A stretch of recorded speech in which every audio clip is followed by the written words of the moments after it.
Xitoy Tashqi ishlar ministri Wang Yi 2021 yildagi xalqaro vaziyat va Xitoy tashqi ishlar suhbat yig'inining ichilish marosimida so'z qilganda Amerikani ikki davlat munosabatini yomonlashtirish bilan aybladi.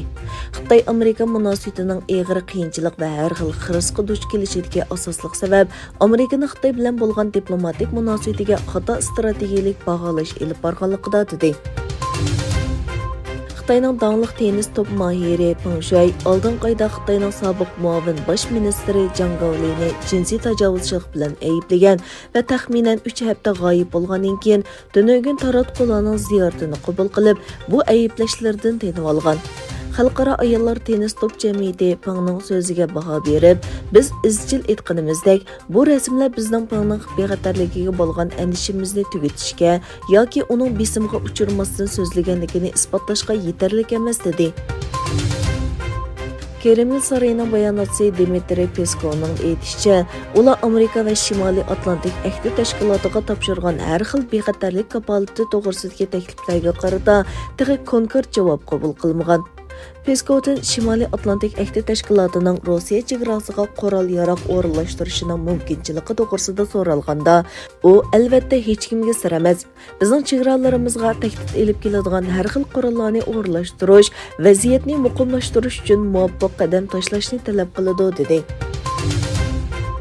Fransiyadan keyin Germaniya ham Angliyaga sayohat cheklamasi qo'ydi.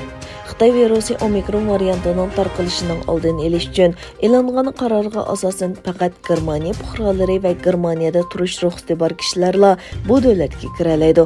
Buning uchun ular passiv tekshirish natijasi ko'rsatishi va karantinada 2 hafta turish kerak. Germaniyaning qarori yakshanba kuni kechdan boshlab kuchga ega bo'ladi.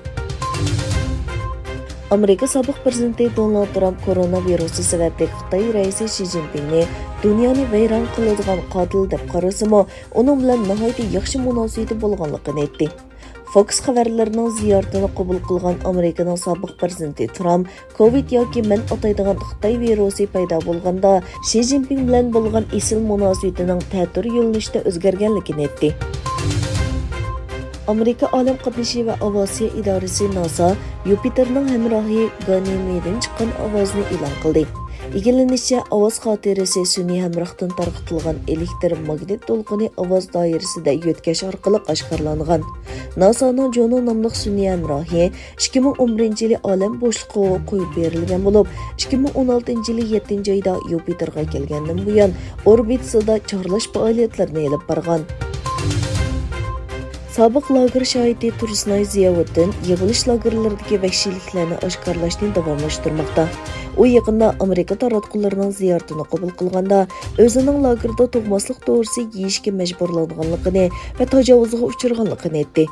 U 2017-yili tutib ketilgan bo'lib, pasporti musodir qilingan va uydan 30 kilometr yiroqlikdagi bir lagerda turib turilgan. U keyincha salomatligi sababli qo'yib berilgan bo'lib, bu haqda qo'yib bermagan bo'lsa-mu, bu vahshiyliklardan o'lib qoladi dedi.